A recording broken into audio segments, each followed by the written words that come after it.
strong possibility that international humanitarian law has been violated in a manner that could amount to war crimes. It will continue to resist against this occupation by all means. Grave violation of human rights, war crimes, ethnic cleansing and state terror are massacres and a genocide being carried out to exterminate the Palestinian people.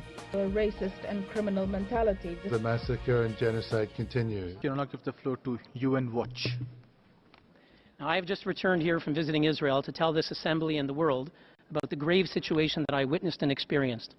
An entire nation, towns, villages and cities, from the Negev desert up to the Galilee, from the Judean hills of Jerusalem to the Tel Aviv seashore, has been under brutal and relentless attack from more than 2,000 mortars, rockets and long-range missiles fired from Gaza toward civilians in every part of the Holy Land.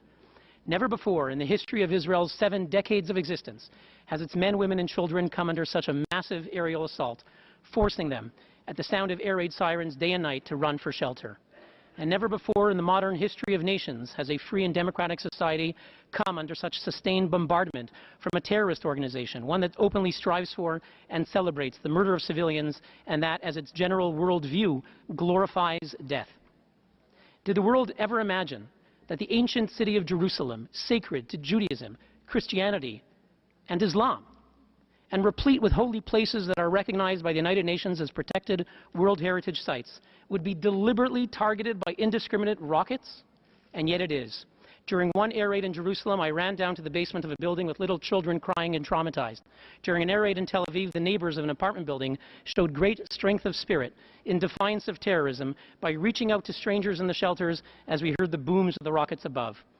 And as I was seated in my airplane, about to depart back and return here to Geneva, the air raid siren went off in the airport. We all had to rush off the plane to seek shelter. You've heard the news today that international airlines are now ceasing to fly to Israel because of this danger. I believe that the world should salute this terrorized, besieged and embattled nation which has refused to surrender to demoralization, instead showing such courage, resolve and strength of spirit in surviving and resisting this massive aggression. President, I turn now to the resolution upon which this Council will soon vote. The text denounces Israel, denies its right to self-defense, and disregards Hamas war crimes. We ask, why does this Council refuse to say that which was said only 2 weeks ago by the Palestinian ambassador himself? In an extraordinary moment of candor, Ambassador Qureshi admitted on Palestinian television July 9th that, quote, each and every Palestinian missile launched against Israeli civilians constitutes a crime against humanity. That, by contrast, Israel's own response actions in Gaza, quote, follow the legal procedures because, as Hamas admitted on television, the Israelis warned them to evacuate their homes before the bombardment, he said. But, however, quote, as for the missiles launched from our side, we never warn anyone about where these missiles are about to fall or about the operations we carry out. And so, can any UN entity or any individual be truly for human rights when they refuse to say that which the Palestinian ambassador said himself? Is it possible that the true purpose of this session is to silence the true victims and voices of human rights around the world by deflecting attention from the world's worst abuses? And we ask all those who embrace hypocrisy and double standards, if in the past year you did not cry out when thousands of protesters were killed and injured by Turkey, Egypt and Libya, when more victims than ever were hanged by Iran, women and children in Afghanistan were bombed, whole communities were massacred in South Sudan, hundreds in Pakistan were killed by jihadist terrorist attacks, 10,000 Iraqis were killed by terrorists. There's a point of order. So I don't see that we have a reason to come and discuss other issues relating to human rights situations in other different countries. And therefore you should allow the NGO to continue to speak. My delegation would like to fully support the point of order that made by the distinguished delegation of Egypt. Thank you. We would urge you to allow the NGO to complete their intervention. We request that you allow this NGO to continue with their statement. We also would like to support the point of order made by Egypt. Thank you. The Speaker will continue along the same lines if the Speaker is not stopped.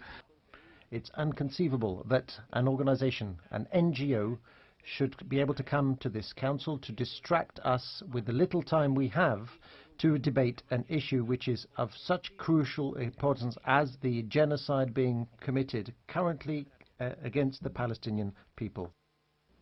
Thank you, Mr. President. I'll just note that there was some questions whether the videotape interview on Palestinian TV by the ambassador was genuine or not.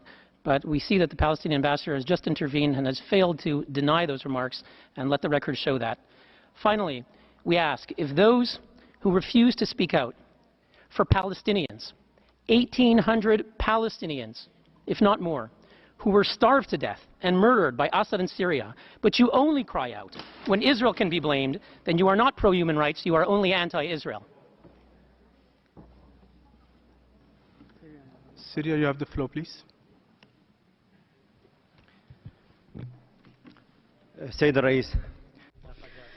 Mr. President, we're used to hearing this non-governmental organization creating divisions among the speakers and speaking out of turn. I hope this speaker will no longer be allowed to continue his statement. Thank you. Thank you, Mr. President. Let the world note that at a session purportedly on Palestinian human rights, the government of Syria objected for us to mention the 1,800 Palestinians that they starved and murdered.